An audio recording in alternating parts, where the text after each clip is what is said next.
Bienvenidos el lunes 20 de septiembre. Confírmenme, por favor, que se me escucha. Sí, doctor, buenos días. Hola, Sí buenos se le días, escucha, doctor. doctor. Buenos días, doctor. Perfecto, muy bien, buenos días con todos. Qué bueno saludarlos. Me dio gusto ver muy buenas notas en las evaluaciones. Creo que a varios les ha ido muy bien, a otros más o menos, ¿no? Pero todo es perfectible.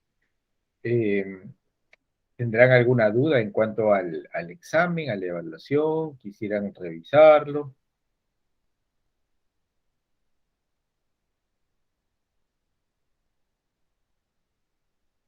¿Alguna de las preguntas que no se entendió?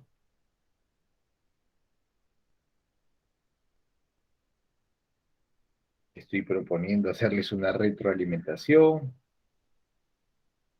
¿Nadie? Sí, doctor, haga la retroalimentación, por favor. Sí, por si acaso. Ok, vamos a buscar el examen. ¿Dónde está?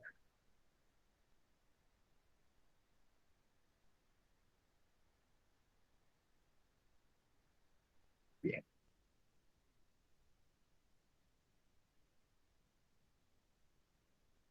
Por temas de seguridad y como la sesión está siendo grabada, no puedo presentar mi pantalla. Ustedes saben que eso a veces se presta para que el próximo ciclo digan, yo tengo el examen.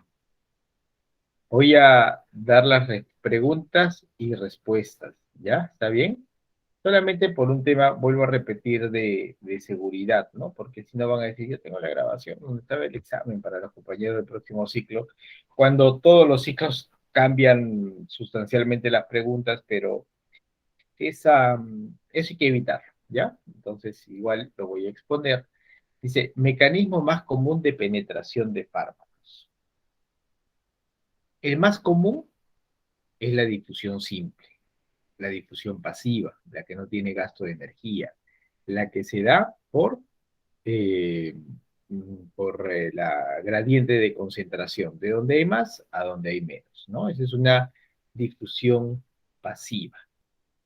Luego tenemos la disminución drástica de la disponibilidad sistémica de un fármaco después de la administración oral, probablemente se debe a el metabolismo de primer paso hepático, ¿no? Ustedes saben que la droga cuando ingresa por vía oral, lo primero que sufre antes de llegar a la circulación general es un metabolismo de primer paso donde su concentración disminuye. Y esto se da principalmente en el hígado. El factor más importante que influye en la tasa de absorción del fármaco después de la inyección intramuscular, el flujo sanguíneo en el lugar de la inyección, ¿no? Si a mayor perfusión, mayor absorción. Término que tiene que ver con las acciones de las drogas en el cuerpo, las modificaciones que genera farmacodinamia. Término general que tiene que ver con las acciones del cuerpo sobre la droga, farmacocinética, ¿no? El cuerpo sobre la droga. La absorbe, la distribuye, la metaboliza, la excreta, cinética.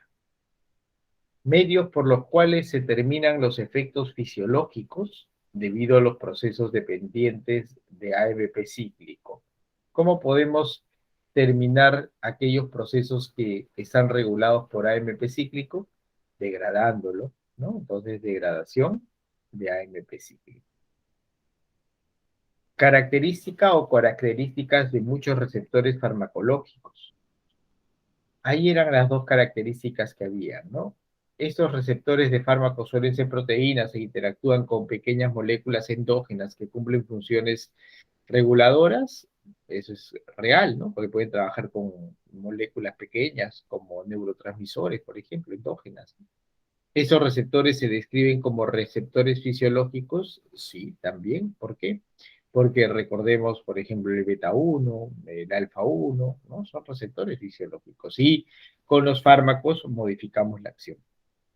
Por lo general, el antagonismo farmacológico implica perdón, por lo general, el antagonismo farmacológico implica un antagonista que interactúa de forma competitiva con el agonista para el mismo sitio receptor o un sitio superpuesto, este tipo de, a ver, acá no lo puedo leer completo, o a un sitio superpuesto. Ese tipo de antagonismo se describe como una interacción sintópica verdadero, ¿no? Los antagonistas compiten por el lugar de acción. ¿Con quién? Con el agonista, con el ligando, ¿no? ¿Cuál de las siguientes características puede ser responsable de la variabilidad farmacodinámica en la respuesta de la población a un fármaco? Todas, ¿no? Porque puede ser la edad, la enfermedad, la genética, todos puede ser una característica que genere una respuesta variable. Ejemplos del receptor tipo enzima, todas correspondían, todas eran enzimas. Inotropismo negativo, el diltiazem, que es un calcio antagonista. Inhibe la degradación de neurotransmisores, la fisostigmina. ¿Por qué inhibe la degradación de neurotransmisores? Porque inhibe a la acetilcolinesterasa. En el caso de la pilocarpina, es un agonista colinérgico, por lo tanto, que podía producir aumento del tono gastrointestinal. En el caso de la señora que había tomado un derivado de efedrina, el caso clínico, ¿cuáles eran las posibles explicaciones por las que la efedrina podría causar el infarto de miocardio? Porque la efedrina puede aumentar las necesidades de oxígeno del miocardio y promueve el vasoespasmo, o sea, eran los dos, ¿no? Ambos. ¿Por qué promueve las necesidades de oxígeno del miocardio? Porque puede hacer aumento de la contracción, de la fuerza, y eso va a exigir mayor cantidad de oxígeno. Es un agonista adrenérgico. En este paciente, o sea, la señora esta, si el infarto agudo de miocardio fue causado por el aumento de la demanda de oxígeno del miocardio inducida por efedrina, está, y si la nitroglicerina no pudo revertir este efecto, ¿qué medicamento alternativo se podría haber utilizado? Podría utilizarse un alfa-adrenérgico que bloqueaba los receptores de la efedrina o un beta bloqueador que disminuía la demanda de oxígeno, ¿no? Y era para relacionar, nomás para un poquito de sentido común, ¿no? Consecuencias de la aplicación del inhibidor de la acetilcolinesterasa en la conjuntiva, o sea, de un colinérgico. ¿Qué produce? Ninguna de las anteriores, ¿no? Produce contracción, más bien, no relajación, si es colinérgico. Justificación del uso de medicamentos anticolinesterasa a pacientes con miastenia gravis, aumentar la cantidad de acetilcolina disponible en las uniones neuromusculares. La miastenia se caracteriza por tener una disminución de acetilcolina, ¿no? Uso clínico generales de anticolinesterasas, la reversión del bloqueo neuromuscular, el tratamiento del hilio paralítico, la atonía de la vejiga urinaria, que produce contracción, ¿verdad? Tratamiento de glaucoma, disminuye, eso lo habíamos visto un poco en práctica, ¿no? Disminuye la tensión ocular, todas las anteriores, por lo tanto. La toxina botulínica o toxinas de Clostridium inhibe la liberación de vesículas de acetilcolina. Y los efectos de la atropina causa aumento de la frecuencia, dilatación pupilar, boca seca, por lo tanto, todas las anteriores. Muy bien. ¿Alguna duda? ¿Pregunta? ¿Algo que quisieran que refresque, chicos?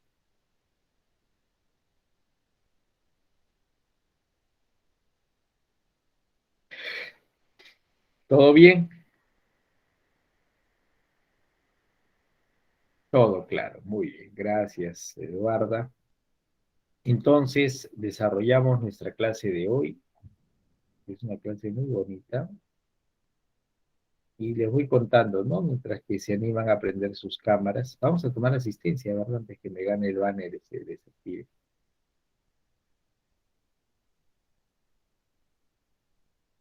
Así que los invito, por favor, a prender sus cámaras para poder registrar sus asistencias. Hoy es lunes 20 de septiembre. Ujú. Acedo Rubio.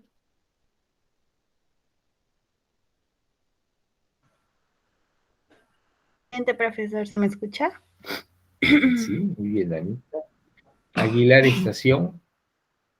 Presente, doctor, buenos días. ¿Dónde estás, Aguilar? Aquí, doctor, aquí. Ay, ay, ay, muy bien. Escondido entre los libros, muy bien. Aguilar Quirós, Piero Sebastián. Buenos días, profesor. Hola, Piero, buenos días. Aguirre, Fabián, Melanie, Carolina, Ruth. Doctor, buenos días, presente. Buenos días. Aliaga Rivera, Bárbara Nicole. Presente, doctor. Buenos días. Buenos días. Ayala Checa, María José. Buenos días, doctor, presente. Buenos días. Bravo Vázquez, Lilibet Milagros. Lilibet, con problemas de conexión o de sueño. No está, ¿no? Calderón León José, perdón, Antonio José. Presente, doctor, buenos días. Buenos días. Campos Paredes, Dianita Cecilia. Buenos días, doctor, presente. Buenos días. Castillo Méndez, Fátima Milagros. Buenos días, doctor, presente. Buenos días. Condori Guillén Luis Mijael. Buenos días, doctor, presente. Buenos días. Cotrina Esteves, Vania Alexa. Buenos días, doctor, presente. Buenos días.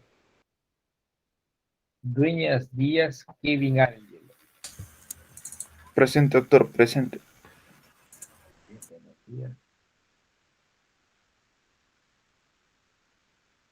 Espinosa Lavado, Walter Ledis.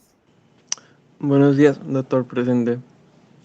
Buenos días, Walter. Guerra Espinosa, Valeria Estefani. Presente, doctor, buenos días. Buenos días, Valeria. Morales Guzmán, Sharif Abigail. Buenos días, doctor. Presente. Buenos días, Sharif. Morales Obregón, Ricardo Gabriel. Buenos días, doctor, presente. Buenos días. Muñoz Vázquez, Renzo André. Buenos días, Buenos doctor. días. Buenos días, Renzo. Pérez Suárez, Viviana Micaela. Buenos días, profesor.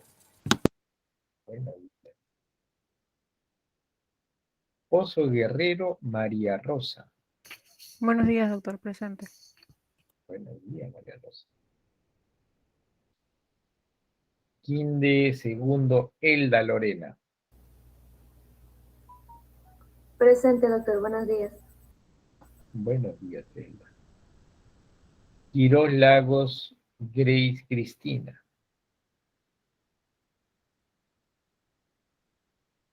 Grace Cristina. No está, ¿no? Ramírez Espíritu, Soraya Carmela. Soraya Carmela.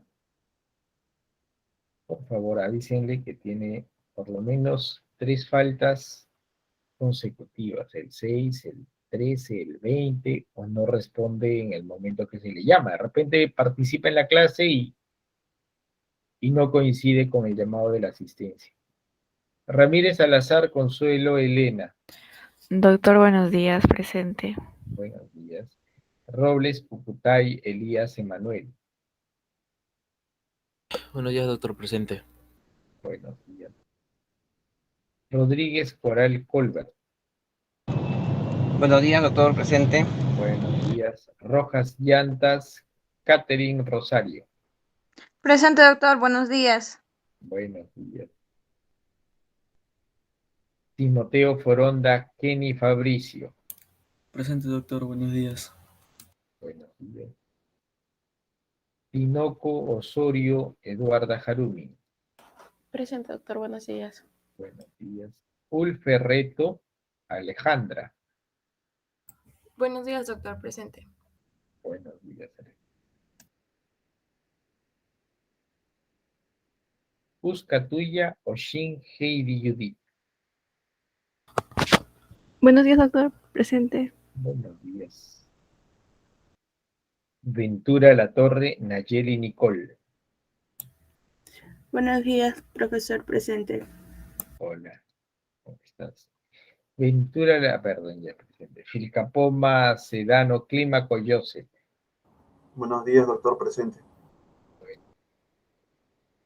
Y terminamos, y no menos importante, por supuesto, Vilches D'Angelo. Buenos días, doctor. ¿Qué Presente. tal? Muy bien, presente, buenos días. Entonces, buenos días con todos. Vamos a trabajar. ¿Qué tema nos toca revisar hoy? Hemostasia. Hemostasia, ¿verdad? Fármacos de la hemostasia. Entonces vamos a trabajar. Semana 6 estamos, ¿no? Sí, muy bien. Ya, 7 parcial. 7 y parcial, qué rápido, mitad de ciclo. Increíblemente, pero lo importante, y me gustaría saberlo así de todo corazón, ¿estamos aprendiendo? ¿Sí? ¿Está entendiendo los cambios que generan los fármacos? ¿Y están leyendo? ¿Ya cogieron un libro? Sí, muy bien. Es bastante, no es poquito, es bastante. Y lo ideal es irlo entendiendo como la canción, despacito, ¿no? Porque si queremos leer todo de golpe, nos mareamos. Y qué importante para los que todavía estén con algunas dudas, yo los invito a que vuelvan a revisar receptores y vuelvan a revisar farmacología nerviosa del autónomo parasimpático y simpático. Con eso, esa es la clave, porque de ahí es lo mismo, de ahí vamos a ver, solamente que ya lo segmentamos, ¿no? Por célula, por tejido. Entonces cada tejido se especializa en algo, pero responde a un determinado receptor. Y el autónomo siempre participa, pues, porque es el que nosotros vemos farmacología en tejido autónomo. Entonces, eso no tiene que perderlo de vista.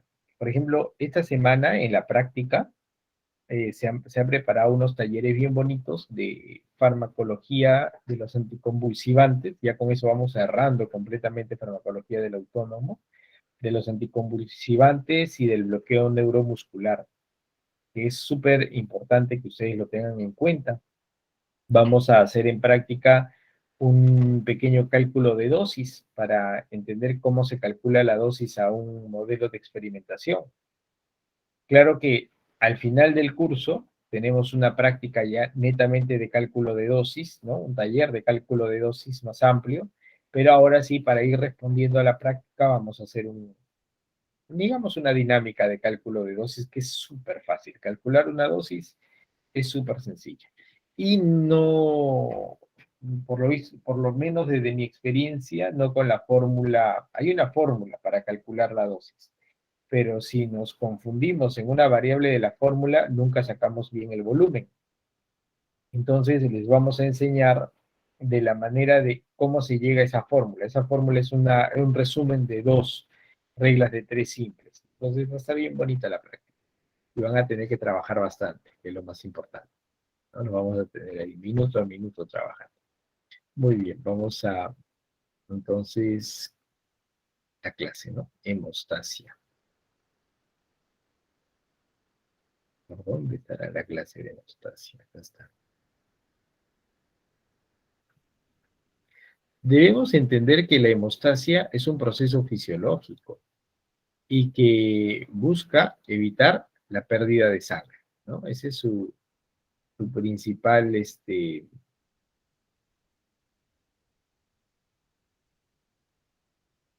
un ratito, mejor en PDF para,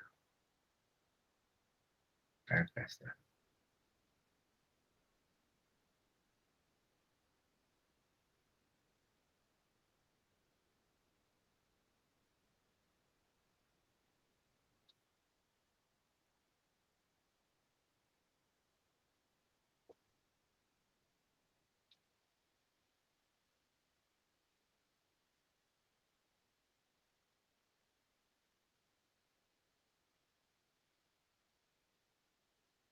Ok. ¿Ahí se ve la diapositiva? Sí, doctor. Sí, doctor. Ok, perfecto. Entonces, como les decía, primero que la hemostasia es un mecanismo de defensa que tenemos en el organismo para impedir la pérdida de sangre después de una lesión. Eso es importante.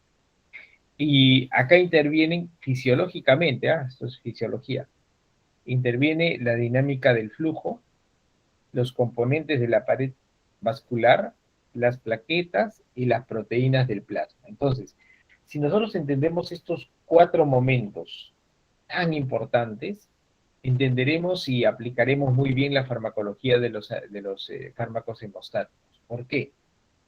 Porque si hablamos de la dinámica de flujo como primer componente, es claro entender de que cuando hay una ruptura de un vaso y se quiere evitar la pérdida de sangre, lo que va a disminuir es el flujo sanguíneo, o sea, se debe inducir, el cuerpo induce a la vasoconstricción para evitar la pérdida de sangre, como primer mecanismo. El segundo mecanismo, los componentes de la pared vascular, y ahí nos referimos principalmente a, al factor de von Willebrand y al colágeno, porque estas van a ser las proteínas que son identificadas por las plaquetas. Entonces, a la ruptura del vaso sanguíneo, se expone la pared celular, los componentes del endotelio vascular, ¿ok? Y se hace visible, se hace cercano esta proteína conocida como el factor de von Willebrand y el colágeno. Y a ella se adosa el siguiente componente de la hemostasia, que vienen a ser las plaquetas o trombocitos. Las plaquetas tienen un sistema de reconocimiento para el factor de von Willebrand y el colágeno. ¿Qué significa? Que si se ha expuesto, si es visible, si la plaqueta se puede adherir a este factor, es porque la pared celular, porque el endotelio está aperturado, porque el vaso se ha roto y porque hay una pérdida de sangre. Entonces, esta situación conlleva a que se jalen más plaquetas se reúnan, se genere la quimiotaxis de plaquetas, mientras que se va generando un pequeño tapón plaquetario, un pequeño sello de plaquetas. Este sello debe fortalecerse, y para fortalecerse, para hacerse más denso, va a formarse una red de fibrina. Entonces, vienen las proteínas del plasma y los tejidos. Por eso que cuando estudiamos a la hemostasia, debemos tener a estos 4 componentes muy, muy claros. Una vez formado el tapón hemostático y del coágulo sanguíneo, se va a evitar la pérdida de sangre, ¿no? Y esto se ha dado básicamente por el acúmulo de plaquetas y por la formación de una malla de fibrina. Perdónenme 2 minutos, por favor.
Ok, gracias. Entonces, estábamos describiendo, ¿no?, de qué manera se iba a evitar una pérdida importante de sangre. No se olviden entonces, la respuesta vascular, una vez generado el daño, este es fisio, ¿ah? No estoy hablando de farmacología todavía en nada. Una vez hecho el daño vascular, se va a activar, ¿no?, la fase vascular con una respuesta miógena, neuronal y humoral que van a perseguir el objetivo de producir un vasoespasmo, ¿ok? Una vasoconstricción. Una vez que la dinámica de flujo disminuye, entonces se activa la hemostasia primaria con las plaquetas, ¿no?, con el trombo que se produce al acúmulo de plaquetas. Y la hemostasia secundaria cuando se fortalece a este trombo con una malla de fibrina, ya una proteína dura, sellante. Entonces, ahí tenemos la hemostasia primaria, ¿no? En este gráfico nos permite ver, identificar claramente que son las plaquetas, el gran contingente que va en búsqueda de evitar la pérdida de sangre. Estas plaquetas trabajan con tres mecanismos importantes: la adhesión plaquetaria, la activación y la agregación. Cada punto es básico en el entendimiento. ¿Por qué? Porque muchos de estos momentos son los que se bloquean a través de los medicamentos. Entonces, expuesto el endotelio vascular, roto el lecho vascular, se genera la adhesión plaquetaria. Esta adhesión plaquetaria hace que las plaquetas emitan de su interior sustancias quimiotácticas. ¿Qué significa? Que del interior de la plaqueta se liberarán sustancias que llamarán a otras plaquetas.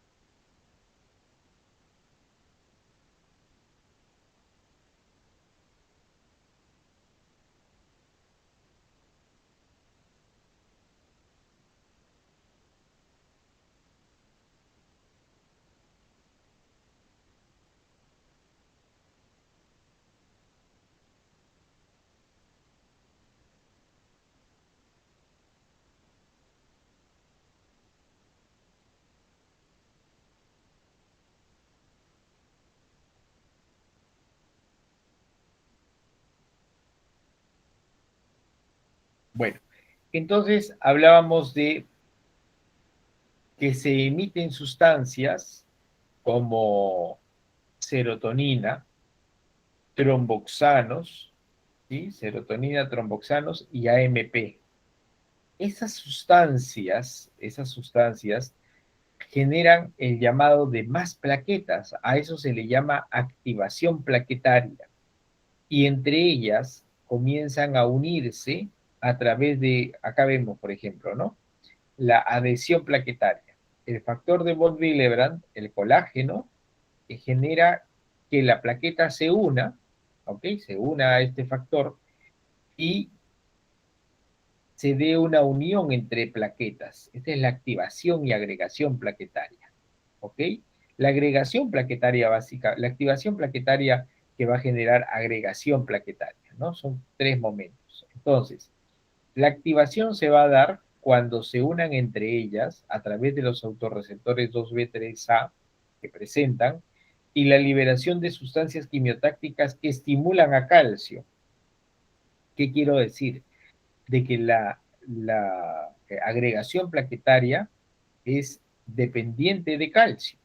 Cuando calcio aumenta, proagregación. Cuando calcio disminuye, antiagregación. Y eso lo vamos a ver en un minuto. Entonces, las plaquetas se fijan al factor, se unen entre ellas, se liberan sustancias, ADP, tromboxanos, serotonina, y todas esas sustancias jalan más plaquetas, llaman más plaquetas. ¿Por qué?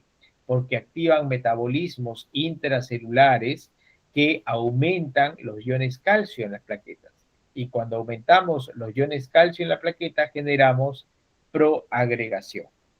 Por eso es que es importante que aprendamos esta relación que más adelante nos va a servir bastante para la parte farmacológica, así que háganle un screen a esto, tómenle una foto, anótenlo, no sé, pero debemos entender que al aumento de AMP cíclico, disminución de calcio, actividad antiagregadora plaquetaria, a la disminución de AMP cíclico, aumento de calcio, proagregación. Esto, por favor, anótenlo, vuelvo a repetir, eso es importante.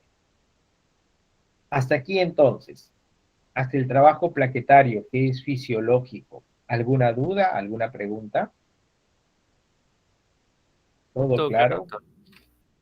Sí, perfecto. Entonces, si estamos hablando de que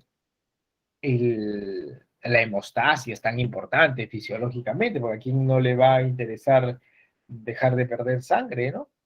¿Por qué creen de que hablamos de fármacos antihemostáticos? ¿Cuándo creen que sea necesario? ¿En una hemorragia? Pero en una hemorragia, más bien activaríamos la pérdida de sangre, porque lo que vamos a ver es de antiplaquetarios, antihemostáticos. ¿En una trombosis, doctor? En una trombosis. En estados de hipercoagulabilidad. En estados de hipercoagulabilidad, ¿no? Cuando el paciente la persona está postrada. Por ejemplo, cuando no hay mucho movimiento de miembros inferiores, por ejemplo, los vasos sanguíneos, la sangre, ¿no? Se hace más densa en el flujo. Eso puede hacer de que al haber menor dinámica de flujo, los componentes empiecen a reunirse, se formen un trombo, ¿no? Y este trombo bloquee algún vaso sanguíneo importante. Entonces, eso se debe evitar, ¿ok? Eso se debe evitar grandemente. Evitar de que los trombos, ¿no? Que los trombos vayan a bloquear alguna estructura, algún vaso sanguíneo importante y produzca un infarto, ¿no? Los adultos mayores son muy propensos a esto. ¿Por qué? Porque su dinámica de flujo disminuye. Entonces, el volumen, la velocidad del flujo sanguíneo disminuye, se densifica la sangre y esto hace que se puedan comenzar a formar trombos. Los adultos mayores son más propensos a la fragilidad capilar. ¿Qué pasa en un paciente con fragilidad capilar? Los vasos sanguíneos se deterioran y se pueden generar trombos. Y estos trombos se pueden despegar de la arteria o del vaso o de la vena y bloquear un lecho vascular importante. ¿Qué pasa si la persona tiene placas aterómicas? Las placas aterómicas también desgastan el endotelio vascular y esta grasa, esta placa aterómica, esta grasa, puede reunirse con plaquetas, puede generar malla de fibrina, puede inducir a la malla de fibrina y se hace pues un trombo grande, ¿no? Y esto puede generar un proceso isquémico, puede llegar a ser un infarto, porque se pueden bloquear conductos importantes. Por eso es que hablamos de fármacos antihemostáticos, ¿no? Este es un poquito de la bioquímica de la plaqueta desde su membrana. Por ejemplo, los tromboxanos. A ver, voy a explicar un poquito esto en la pizarra quizá, para que quede un poquito más claro.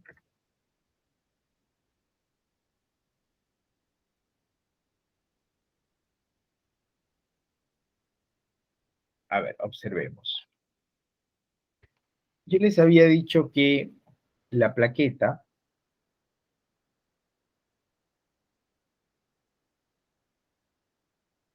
aquí tenemos una plaqueta que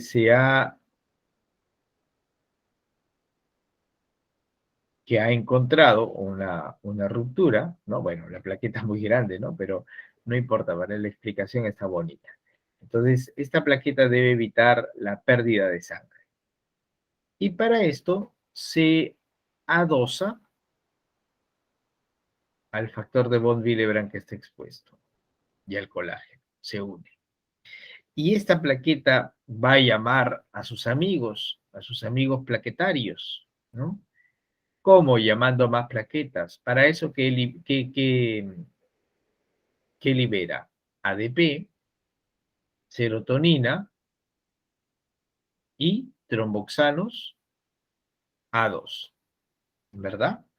Y vamos a hablar de este tromboxano. ¿Qué pasa cuando este tromboxano viaja, ¿ok? Tratando de llamar a más plaquetas. Vamos a explicarlo nomás de tromboxanos para que se entienda, ¿ya? Entonces, vamos a imaginarnos a la siguiente plaqueta, solamente para efectos de explicación, la vamos a hacer mucho más grande, ¿no? Recuerden que los trombocitos son chiquitos, pero no importa, la explicación está bien. Entonces, viene el receptor de tromboxanos A2, ¿ok? Asociado a una proteína GPOQ.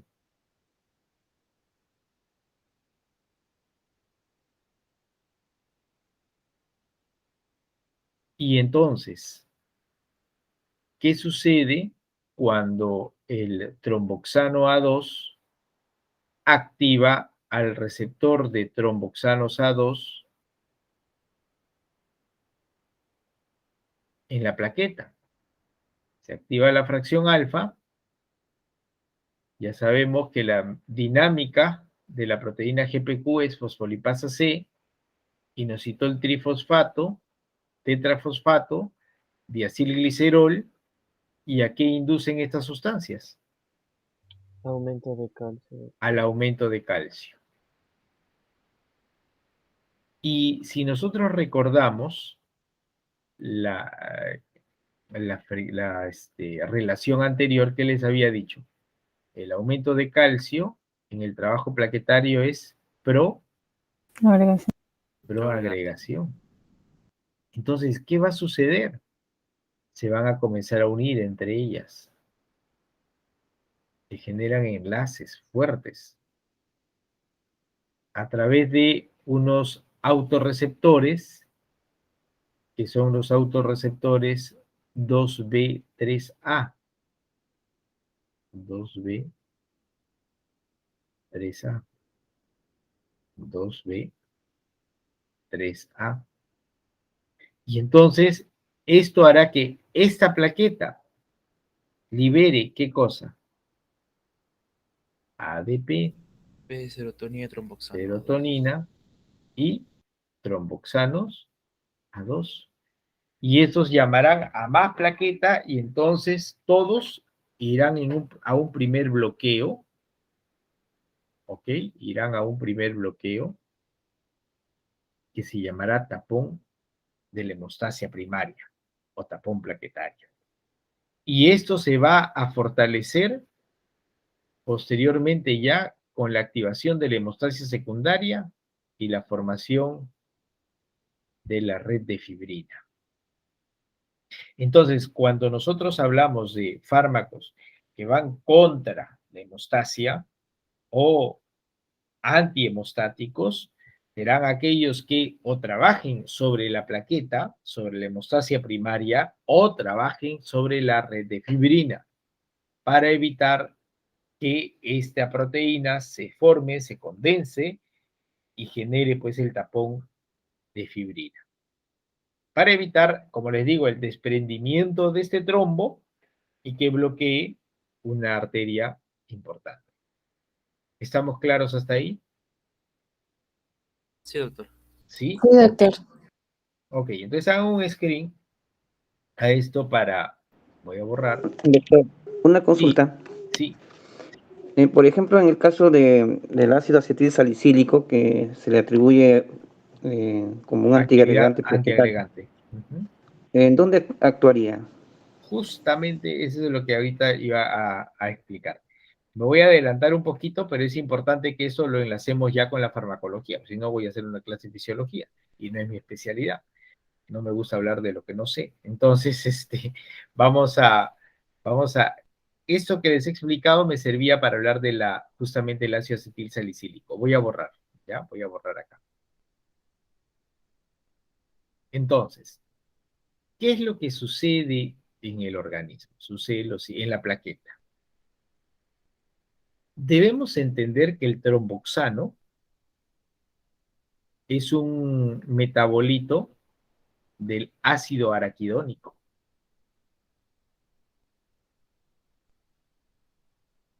El ácido araquidónico, que viene de los fosfolípidos de membrana, ¿ok? Viene de los fosfolípidos de membrana.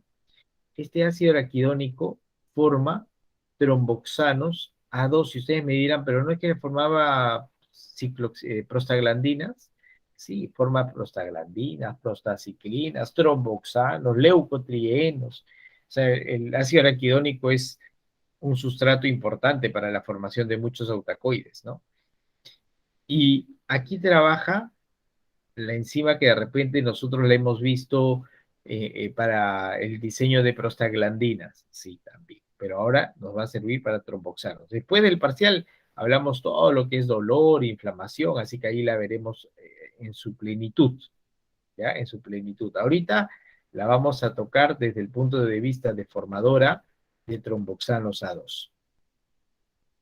Entonces, este tromboxano es el que estamos observando nosotros que genera, que produce activación, agregación y activación plaquetaria, ¿verdad?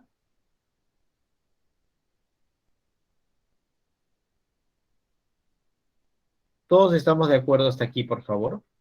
Sí, doctor. Sí, ¿Sí? doctor. Sí, doctor. Ok, perfecto. Entonces, ¿qué hace el ácido acetil salicílico? El ácido acetil salicílico, como AINE que es, porque es un antiinflamatorio no esteroideo, bloquea a la ciclooxigenasa, inhibe irreversiblemente. Este es un dato muy importante, ¿ah? Esta inhibición es irreversible. Yo siempre les he dicho que los fármacos tienen actividad reversible, ¿verdad?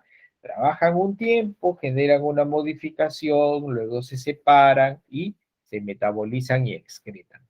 Sin embargo, el ácido acetil salicílico sobre la ciclooxigenasa plaquetaria trabaja de una manera irreversible.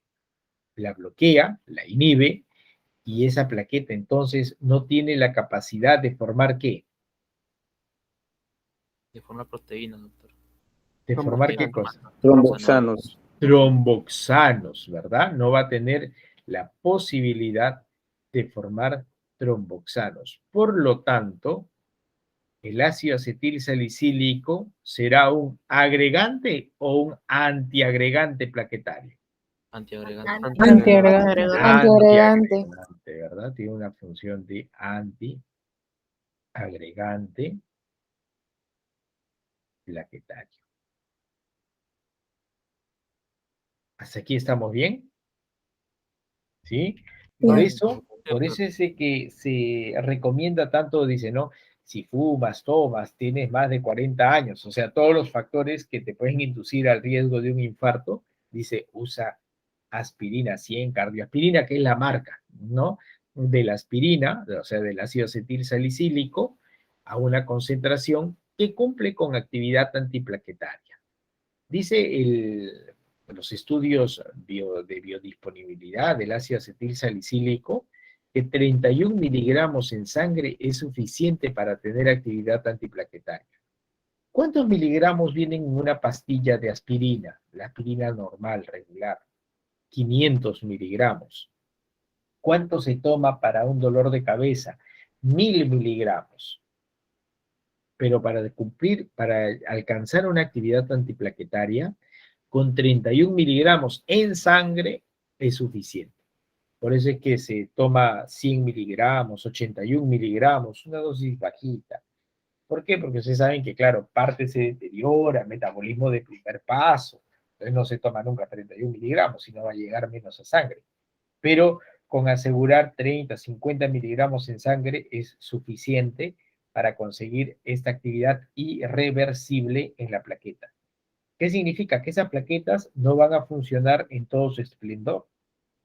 Y entonces, cuando el paciente va a someterse a una cirugía de cualquier tipo, ¿qué le dice el cirujano? ¿Se toma aspirina? Sí, bueno, suspéndala 15 días antes.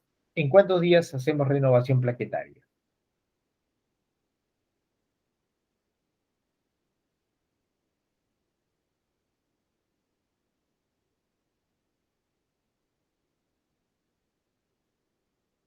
En 7 días. En 7 días nuestro cuerpo renueva plaquetas. Entonces el cirujano, ¿qué hace? Se asegura, pues, ¿no? Se asegura de que en 15 días definitivamente ya no hay aspirina, ya no hay plaquetas inhibidas, todas son plaquetas nuevas y va a tener un buen tiempo de sangría, un tiempo de sangría, digamos, razonable, ¿no? Para que pueda generar bien el trabajo de agregación plaquetaria y el trabajo de la dinámica de flujo y evitar pues la pérdida de sangre, ¿no? La hemorragia. ¿Estamos claros, por favor, hasta ahí?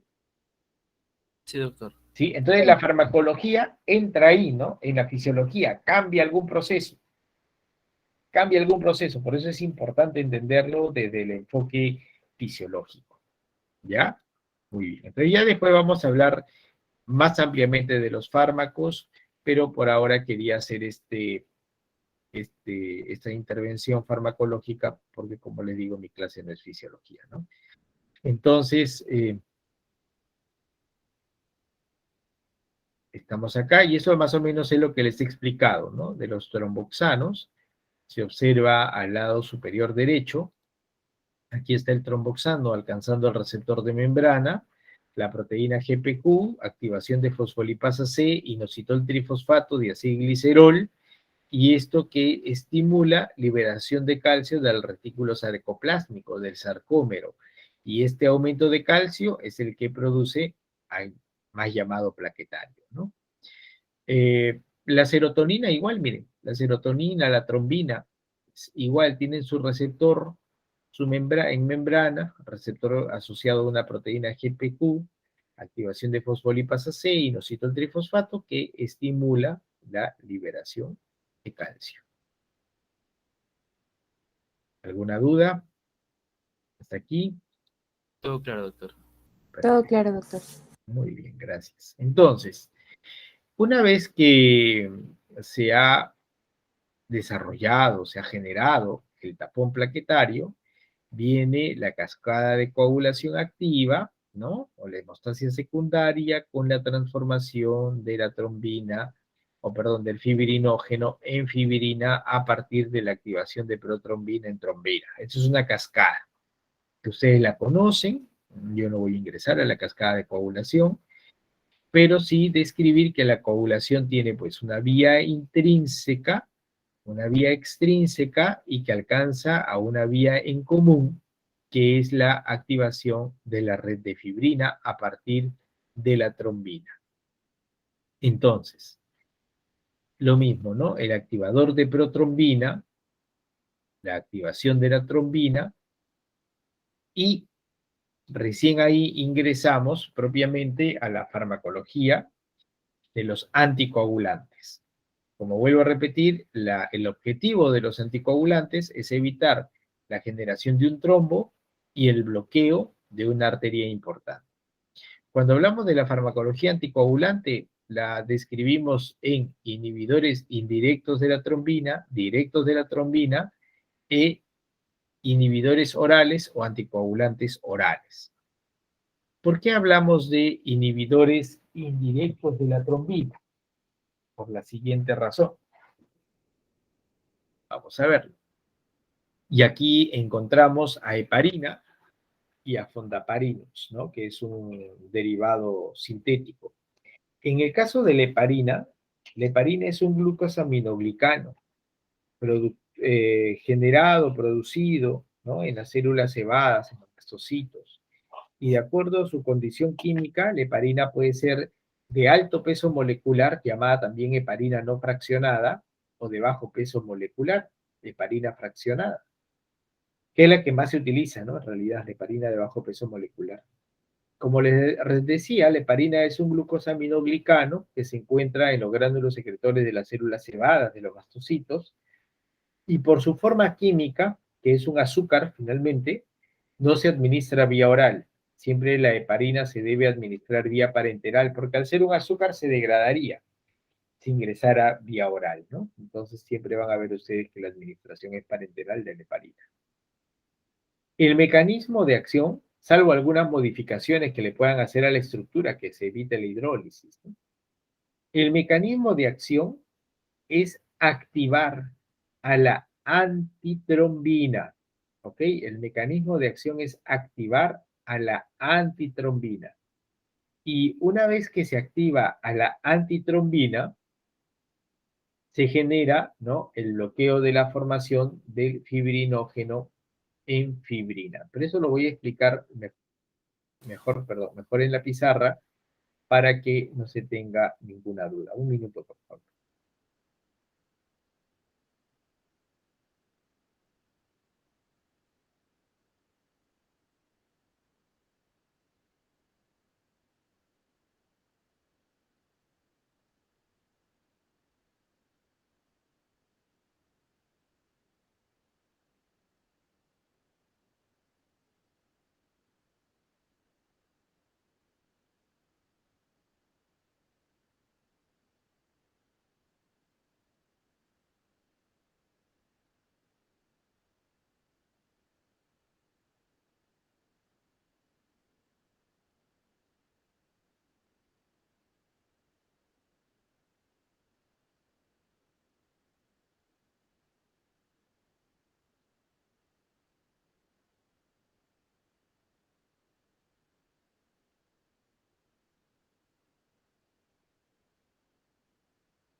Esto lo borro.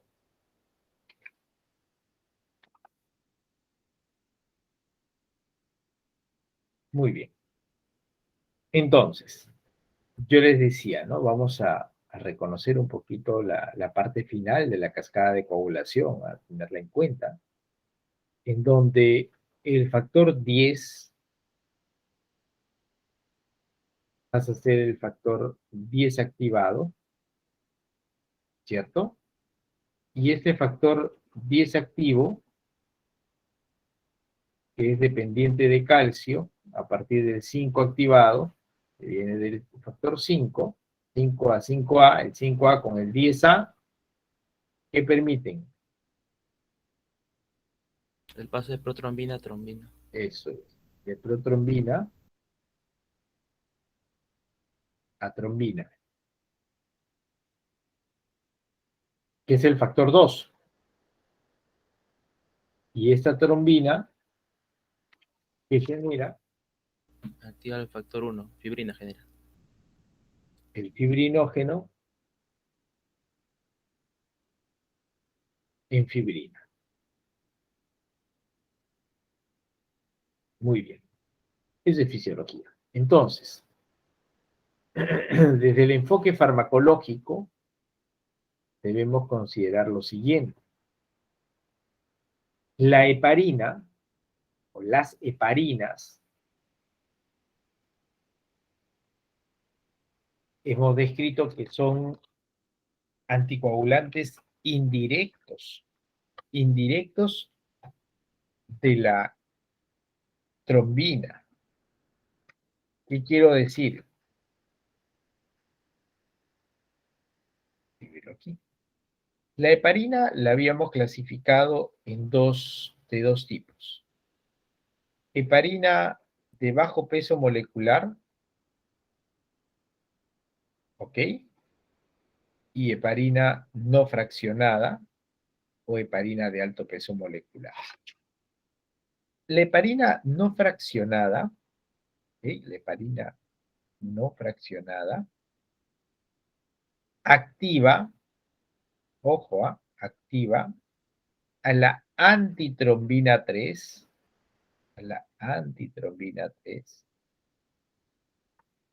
que inhibe, esa es la que inhibe,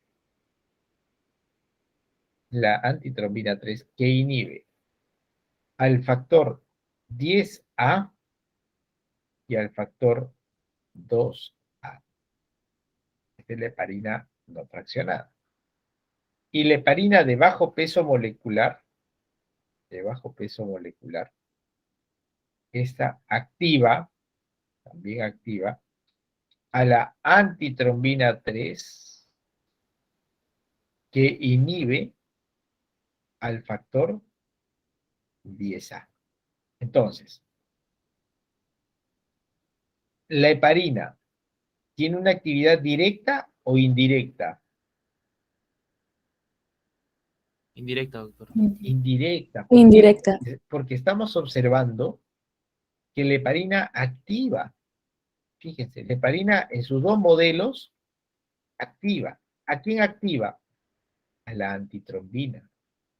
Y es la antitrombina la que inhibe al 10A, al 2A. Y es una antitrombina activada por una heparina no fraccionada. Pero si es una antitrombina activada por una heparina de bajo peso molecular, esta antitrombina inhibe solamente al factor 2A. Quiero decir entonces que si se administra heparina, se activa antitrombina que bloquea al factor 10A. Si bloqueamos al factor 10A, no hay trombina. Si no hay trombina, no hay fibrina. Esta misma antitrombina inactiva al 2A, a la trombina. Si no hay trombina, no hay fibrina. En el caso de la heparina de bajo peso molecular, activa a la antitrombina 3 y esta antitrombina 3 bloquea al 10A. Si no hay 10A, no hay trombina, no hay fibrina. ¿Está claro, por favor? Sí, doctor. Sí, doctor. ¿Seguros todos, por favor? Esto es importante porque a veces marea un poco los nombres, ¿ah? ¿Han tomado apuntes de esto? ¿Puedo borrarlo ya? Sí, doctor. Sí, doctor. Perfecto. Entonces nos volvemos a las diapositivas.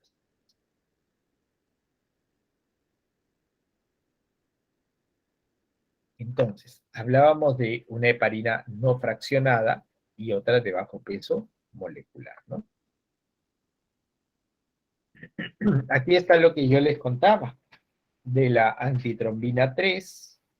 La heparina no fraccionada activa a la antitrombina 3 que inhibe al factor 2A. O sea, la de bajo peso, la de alto peso molecular, la grande, la no fraccionada, activa antitrombina involucrada con el 2A y con el 10A. Mientras que la antitrombina de bajo peso molecular activa a la antitrombina involucrada solamente con el 10A. Entonces esto es, ¿no? Antitrombina inactiva, que la activa la heparina de alto o bajo peso molecular. Igual acá no hay diferencia porque estamos trabajando solamente sobre el 10A, ¿no? Podría ser de alto peso molecular o de bajo peso molecular. Entonces, se inactiva de esta manera indirectamente a los factores de coagulación. ¿Por qué indirectamente? Porque no está tomando el factor y lo está bloqueando, sino que es a través de una antitrombina. Esto era lo que les decía, ¿no? Acá está el mecanismo, bueno, la vía intrínseca, la vía extrínseca, el factor tisular, etcétera, ¿no? Entonces, los inhibidores indirectos de la trombina de bajo peso molecular o la heparina no fraccionada que finalmente activan a la antitrombina. Esos activan a la antitrombina para el bloqueo del 10 o del 2, ¿no? ¿Y por qué hablamos de indirectos? Bueno, antes de hablar de indirectos, voy a solamente explicar que Fondaparinux es otro preparado, ¿no? Parecido a la heparina, que tiene un mecanismo similar al de bajo peso molecular. Que no lo había tomado en cuenta, ¿no? Fondaparinux. En el caso de la heparina de bajo peso molecular tiene presentaciones: enoxaparina, dalteparina, tinzaparina, danaparoide, ¿ok? Todos son preparados de heparinas de bajo peso molecular. La enoxaparina es ampliamente utilizada, ¿no? La dalteparina también. En las características farmacocinéticas tenemos que ninguna heparina atraviesa la barrera placentaria, por lo que cualquiera de ellas es el tratamiento de elección durante embarazo, especialmente en el primer y tercer trimestre. En reacciones adversas medicamentosas puede producir hemorragias, trombopenias, y el antídoto al uso de heparina de bajo peso molecular, sulfato de protamina, ¿ok? Este es un péptido con el que la heparina forma un complejo carente de actividad anticoagulante. Contraindicaciones: cuando no se debe utilizar heparina, sin hemorragias, ¿no? Eso es claro, ¿no? En el caso de algunas contraindicaciones relativas, alteraciones hemostáticas, historia de hemorragia gastrointestinal, trombocitopenia. Y en el caso de los inhibidores directos de la trombina, tenemos acá la vivalirudina. Este fármaco, vivalirudina, inhibe directamente al factor 2. Por eso habla de inhibidores directos de la trombina, ¿no? Ahí tenemos a la vivalirudina, lepirudina, argatroban, que van a inhibir directamente al factor 2. Ya no involucran a la antitrombina. Por eso es de que hablamos de inhibición directa. Finalmente, ya tenemos, perdón, a ver, hasta aquí, ya tenemos indirectos, ¿ok? Ya hemos visto los inhibidores directos, como vivalirudina, y ahora nos queda hablar del último grupo de anticoagulantes, que son los inhibidores orales o anticoagulantes orales, que van a ser los derivados cumarínicos, como dicumarol, warfarina y dabigatran. De los tres, la warfarina es ampliamente utilizada en adultos mayores, ¿no? Y es un fármaco que siempre el adulto mayor, que es polifarmacia, o sea que utiliza muchos medicamentos a la vez, se debe evaluar. ¿Por qué? Porque la warfarina normalmente tiene mucha interacción medicamentosa. Entonces puede aumentar la concentración sérica o plasmática de algún fármaco y que alcance concentraciones tóxicas, ¿no? Entonces siempre los invito a que cuando ustedes observen a un paciente al que se le administra warfarina, se evalúe las interacciones medicamentosas. La lista es amplia, es larga. Y estos fármacos son muy especiales, ¿por qué? Porque se involucran con el metabolismo de la vitamina K. La vitamina K, ¿no? La fitonadiona o fitomenadiona, como quieran llamarla, es el precursor, o trabaja, mejor dicho, en el metabolismo del factor 2, 7, 9 y 10 de la coagulación. Y cuando inhibimos a ese metabolismo bloqueando a una enzima que es la epóxido reductasa, cuando bloqueamos a la epóxido reductasa se bloquea, por lo tanto, la posibilidad de biosíntesis del factor 2, 7, 9 y 10 de la coagulación. ¿Cómo es esto del bloqueo de la epóxido reductasa y qué produce? Vamos a explicarlo en la pizarra.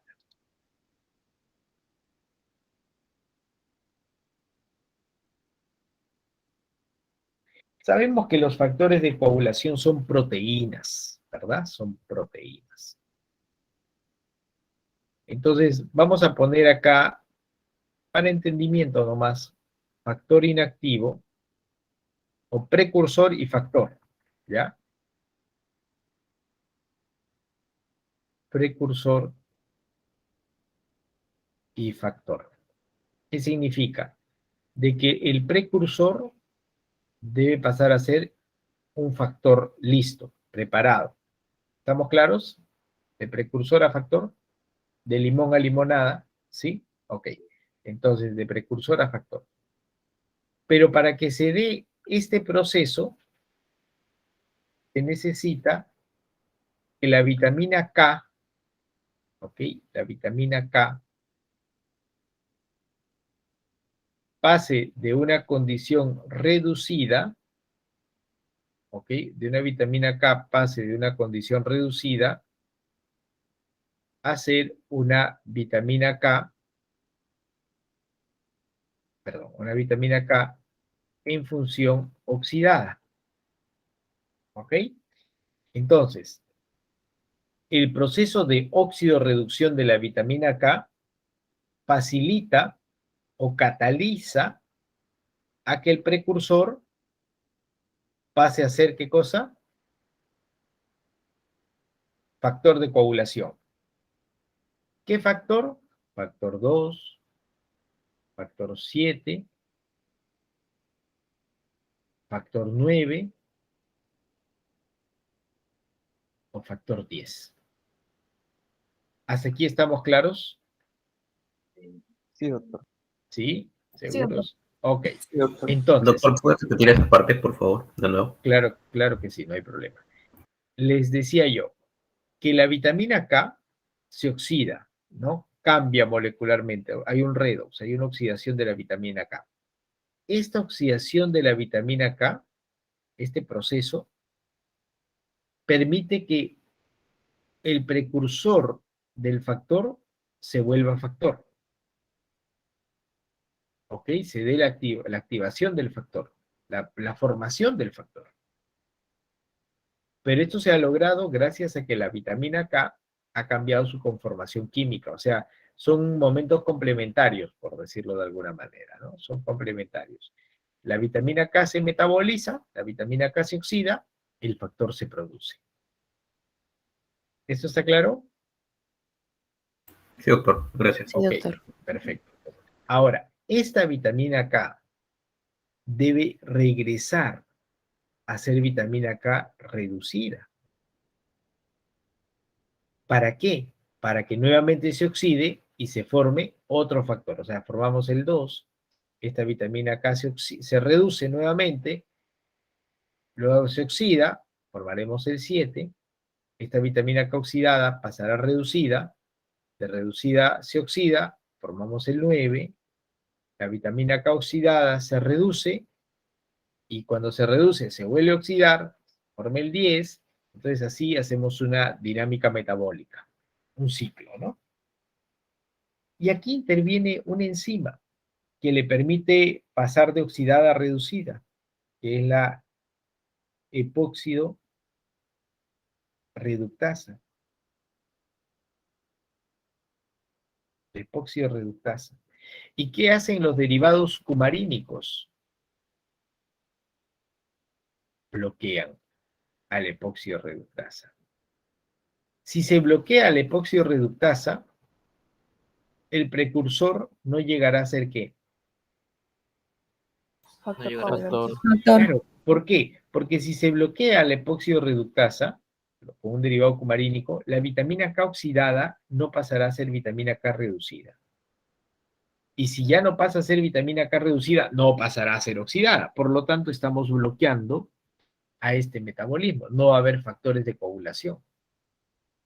Y por más estímulo que haya, si no hay factor 2, si no hay factor 10, no va a haber fibrina. ¿Se entiende, por favor? Sí, doctor. Sí. Doctor. Doctor, se llama epóxido reductasa o vitamina K reductasa también, ¿no? Sí, pero más se conoce como epóxido reductasa. Voy a dejar de presentar aquí.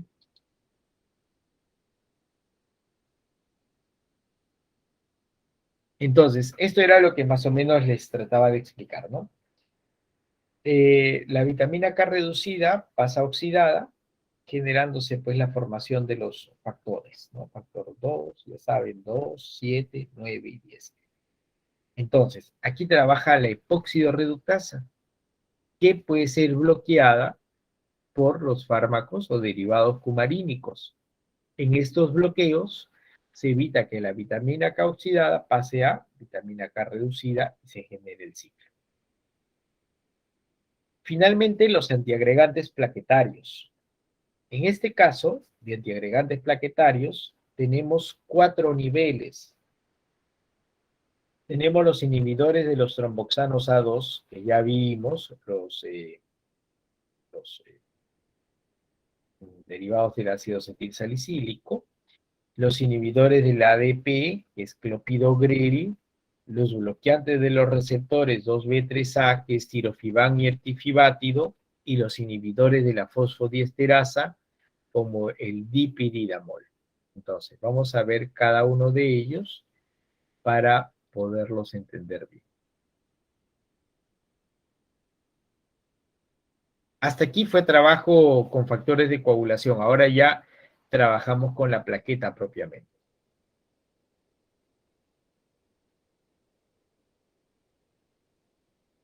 Ok. Entonces, como les había explicado, el primero de todos, el más utilizado, es el ácido acetil salicílico, ¿no? Por eso ya, no sé si tengan alguna duda. Recuerden, la inhibición a la plaqueta es irreversible, ¿no? O sea, tenemos el ácido araquidónico,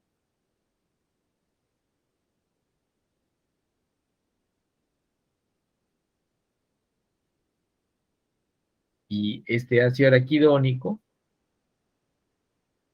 por la ciclooxigenasa que formaba, tromboxanos A2. A2. ¿Verdad? Y este es pro Agregante plaquetario. Agregación. proagregación. ¿Por qué? Porque estimula al aumento de calcio. Y esto lo podemos fundamentar desde que el tromboxano A2 interactúa con un receptor de tromboxanos asociados a una proteína ¿de qué tipo? GPOQ. GPOQ. Por lo tanto, por cuestión hay que fundamentar, ¿no? Por lo tanto, el trabajo plaquetario, perdón, el trabajo de tromboxanos, la activación del receptor y la posterior activación de la fracción alfa de la proteína GPOQ, que induce a un aumento de calcio. Y el aumento de calcio, proagregación.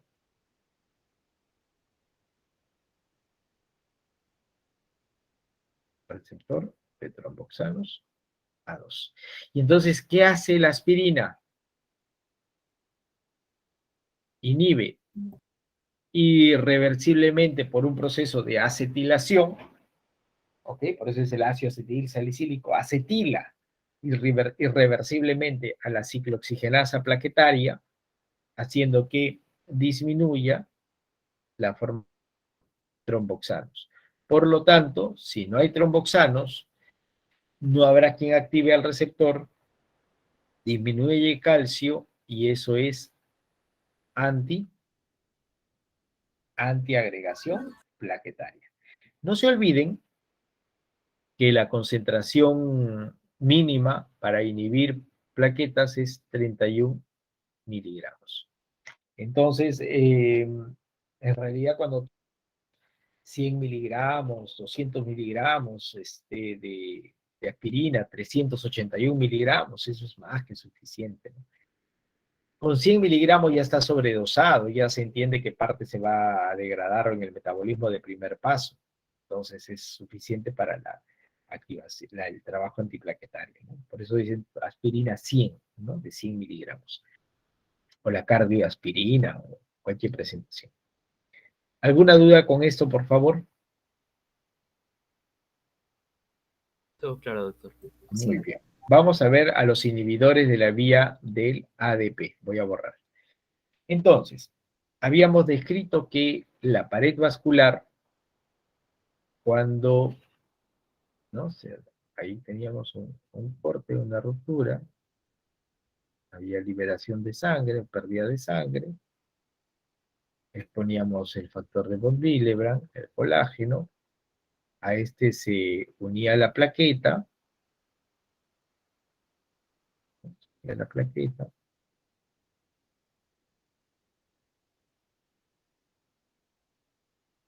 ¿Ok?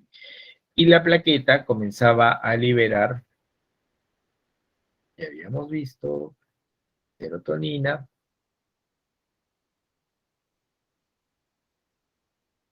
hemos hablado del tromboxano, y ahora nos vamos por la vía del ADP, el adenosín difosfato, ¿no? La primera vez que le vemos uso al adenosín difosfato. Muy bien. Este adenosín difosfato también va a ser ligando. Va a ser ligando para otro receptor de membrana de otra plaqueta, la que se esté llamando, ¿no? De la membrana. Esta es otra plaqueta, ¿no? Este ADP interactuará con el receptor. ¿Ok? Y esto va a ser proagregación. Proagregación plaquetaria. Entonces, ¿qué hace este fármaco tan utilizado? Porque es también bien utilizado el que les voy a mencionar, ¿no? Es el clopidogrel. El clopidogrel bloquea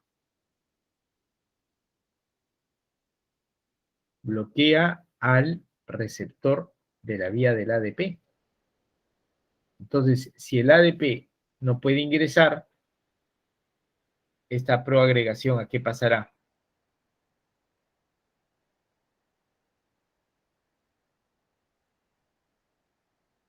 Una antiagregación.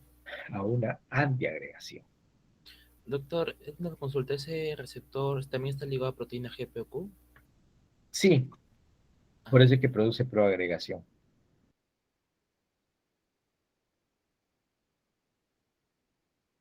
¿Estamos bien? ¿Estamos claros? Sí, doctor. Sí, perfecto. Sí, doctor. Muy bien. Vamos a ver a otro grupo de fármacos que no son muy utilizados, pero vamos a hablar de ellos, que son tirofibán y eptifibátido. A ver si aquí nomás hago un pequeño borrador. Ahí está. Perfecto, justo lo que necesitaba.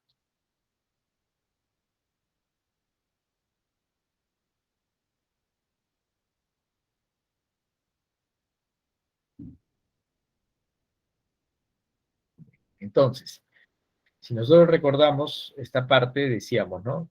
Liberaba, ok, serotonina, tromboxanos, ADP, y esto jala a más plaquetas. Jala más plaquetas, jala más plaquetas, jala más plaquetas, y entre ellas se unen, habíamos dicho, a través de sus autorreceptores, ¿cómo se llamaban? 2B3A. 2B3A, ¿no? 2B3A. Entonces comenzaban a generar un tapón, pues, ¿no? Aquí teníamos el autorreceptor 2B3A. 2B3A. Y aquí trabaja tirofibán y eptifibátido. ¿Qué hacen? Bloquean. Bloquean estas uniones.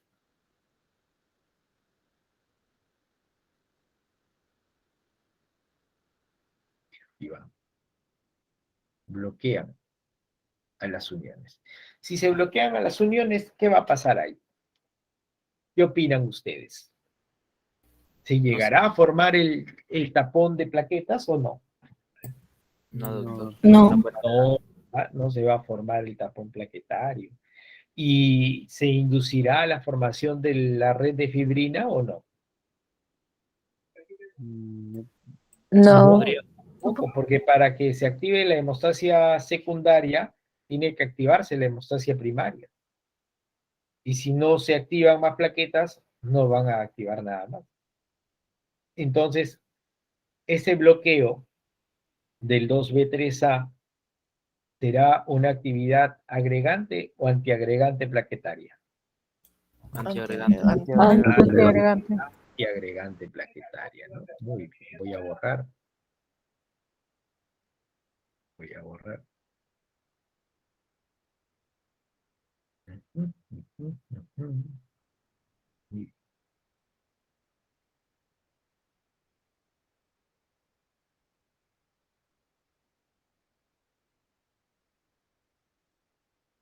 Finalmente, vamos a hablar del dipiridamol.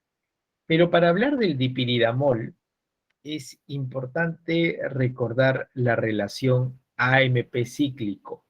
¿Se acuerdan esa relación?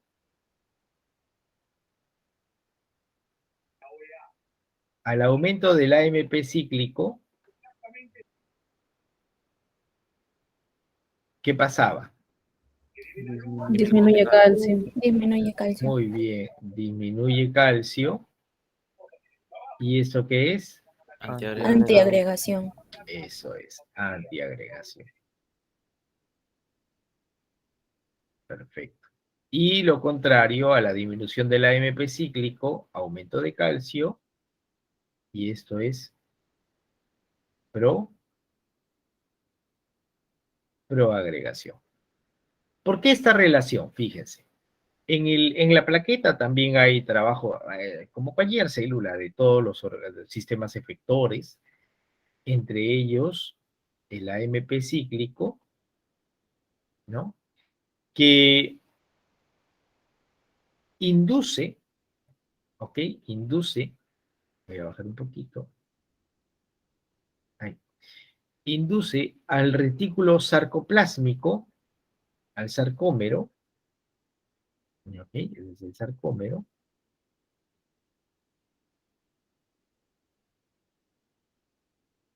A ver, a ver, a ver, a ver, a ver.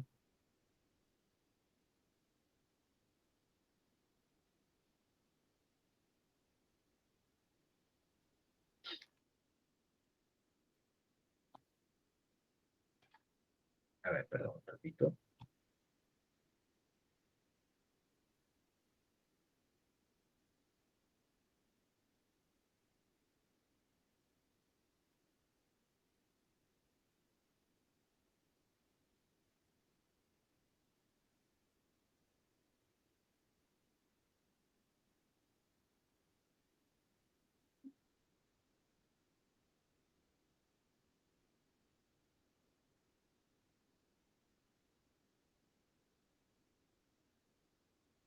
Ok, bueno.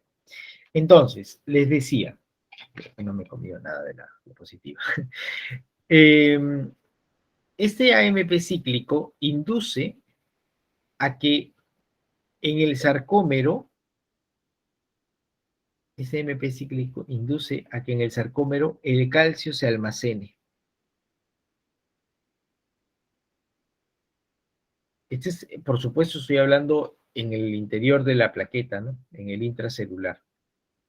Entonces, ¿qué pasa con las concentraciones de calcio citosólico? Disminuye. Disminuye. ¿Ok? Disminuye, por lo tanto. Pero este AMP cíclico es vulnerable a ser destruido por la fosfodiesterasa y ser transformado en AMP. Y de esta manera, el calcio no disminuiría. ¿Se entiende, por favor? ¿Sí? ¿Podría repetir, por favor, Sí, doctor? claro, claro que sí. Les decía, ¿no? El AMP cíclico se transforma, el AMP cíclico en la plaqueta estimula a que el calcio se guarde en el retículo sarcoplásmico, en el sarcómero. ¿Ok? En el sarcómero. Entonces, este AMP cíclico lo que hace es que calcio disminuya.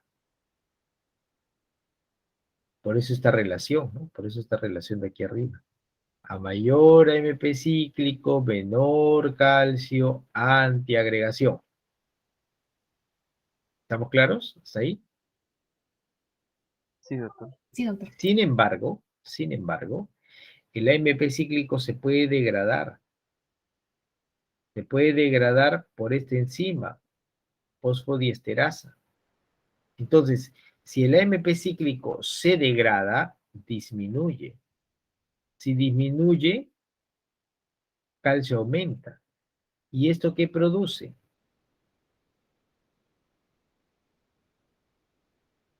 Proagregación. Proagregación. Entonces, ¿qué hace dipiridamol? Como antiagregante plaquetario, bloquea la fosfodiesterasa.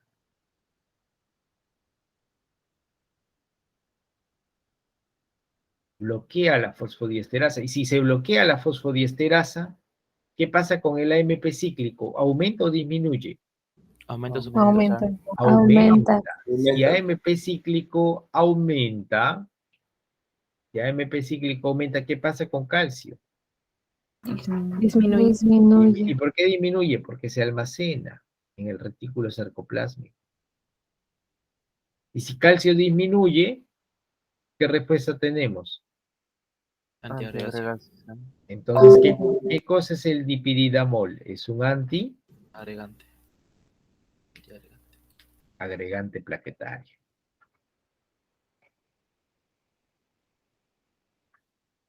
¿Estamos bien, por favor?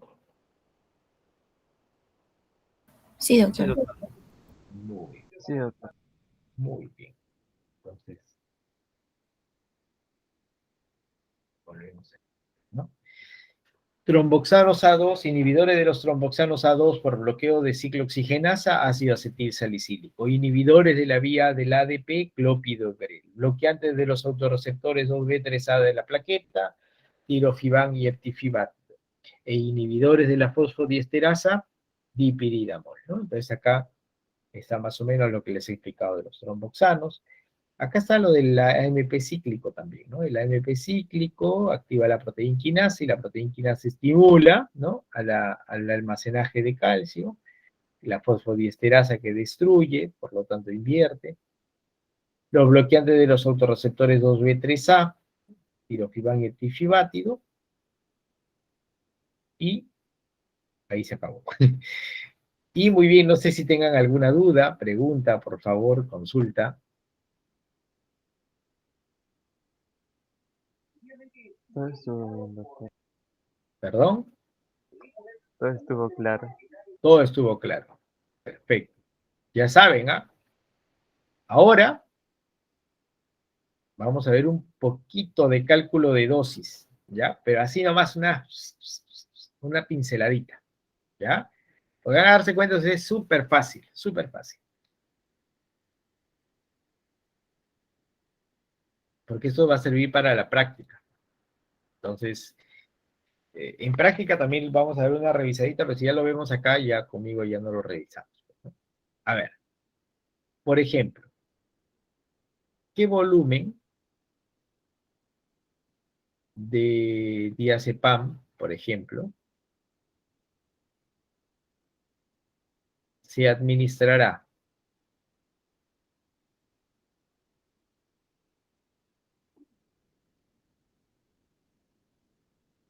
a un ratón, a una rata,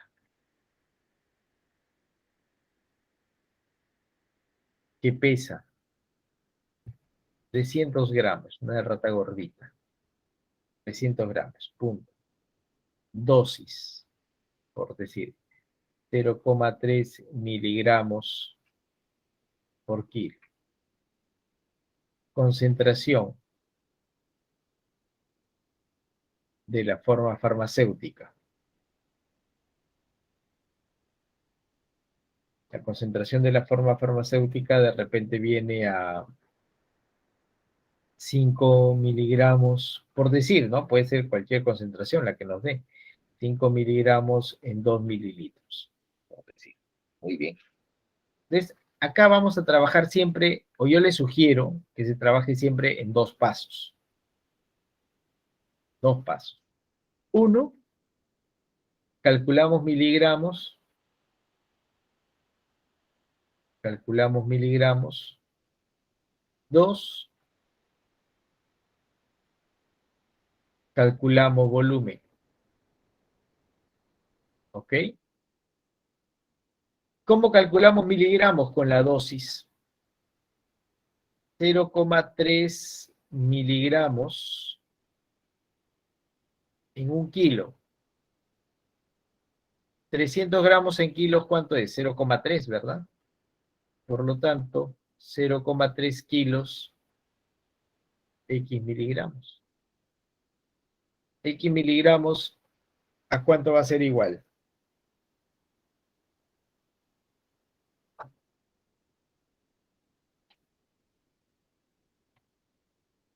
Va a ser igual a 0,09. 0,09 miligramos. ¿Cierto? 0,09 miligramos. Y ahora, ¿cómo calculamos el volumen? Con la concentración. Y decimos, si 5 miligramos está en 2 mililitros, 0,09 miligramos, ¿en cuántos mililitros?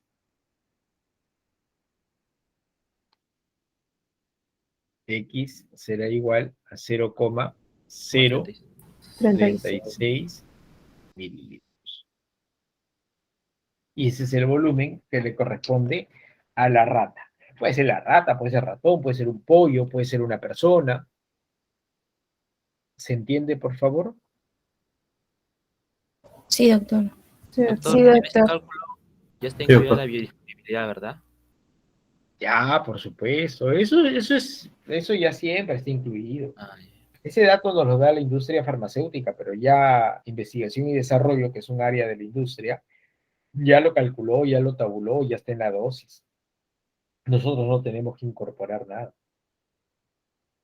¿Podemos disminuir? Sí, ahí sí, ¿no? Si es un paciente de repente, digamos, con insuficiencia renal, hay que disminuirle el 20% del volumen. Entonces, del volumen sacamos 20% menos y eso se prescribe.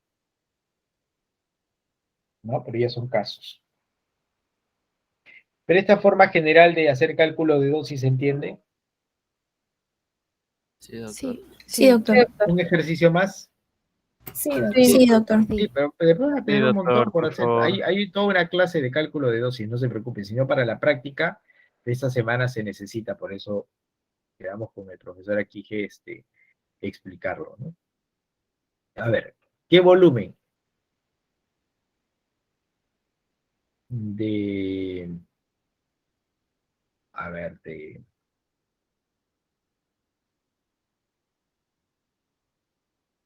fenitoína, que trabajamos hoy día, fenitoína, se administrará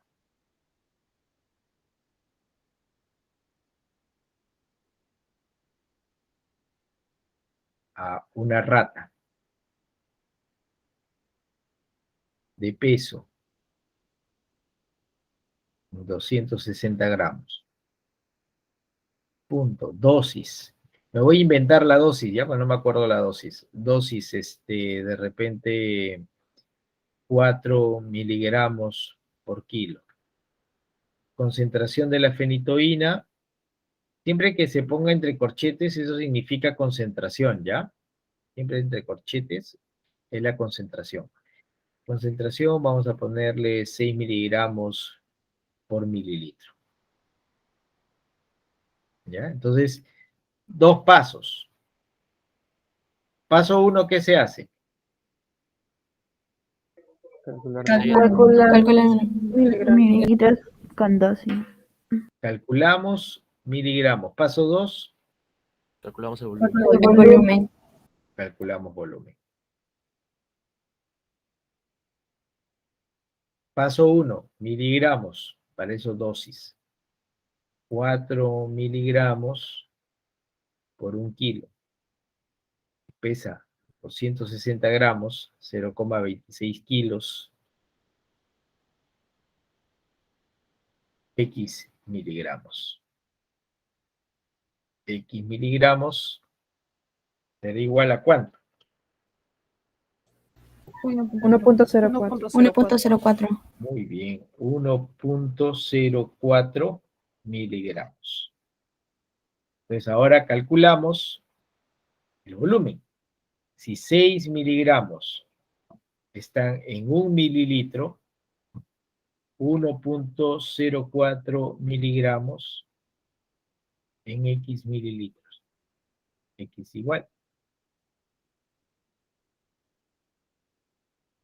0,17 mililitros. ¿Está? ¿Fácil?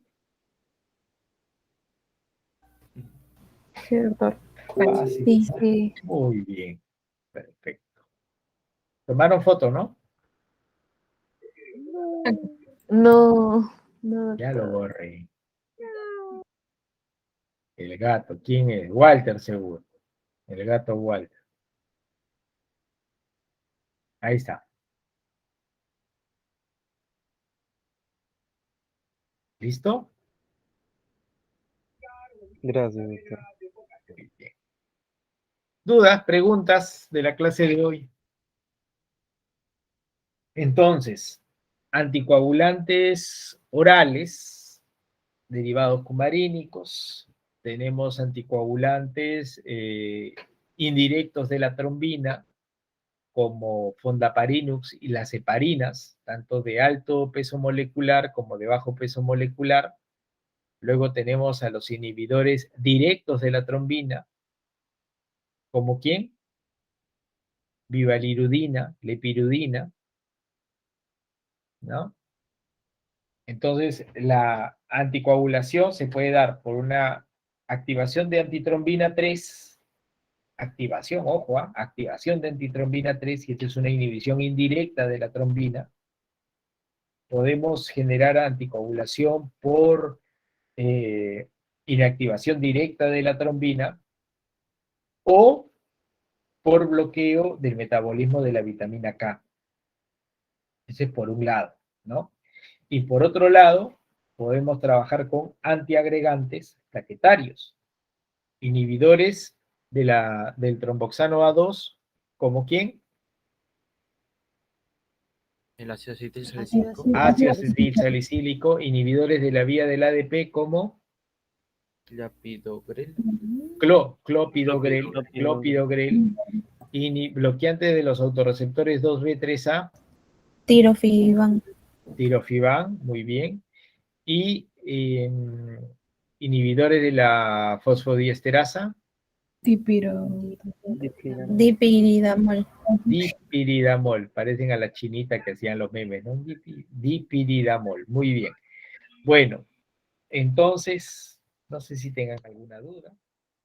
Ya con esto tienen 2, 3, 4, si han entendido bien eso, tienen unos 5 puntos más o menos asegurados en su parcial.